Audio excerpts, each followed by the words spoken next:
in Sterling, Virginia has issued a special marine warning for Chesapeake Bay from Pools Island to Sandy Point, Maryland, Chester River to Queenstown, Maryland, Eastern Bay, Chesapeake Bay from North Beach to Drum Point, Maryland, Chesapeake Bay from Sandy Point to North Beach, Maryland, Choptown River to Cambridge, Maryland, and the Little Choptown River until 10 o'clock p.m. At 8 p.m., National Weather Service Doppler radar indicated a thunderstorm capable of producing wind gusts in excess of 34 knots, 7 nautical miles northwest of North Beach, moving east at 20 knots.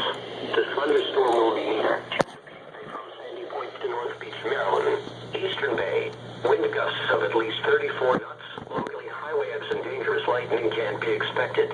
Boaters should seek safe harbor immediately until this storm passes. This storm is producing frequent lightning.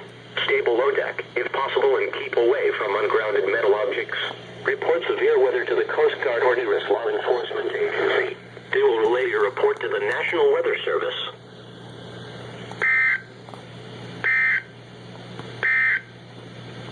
The National Weather Service in Mount Holly, New Jersey has issued a severe thunderstorm warning for Caroline County and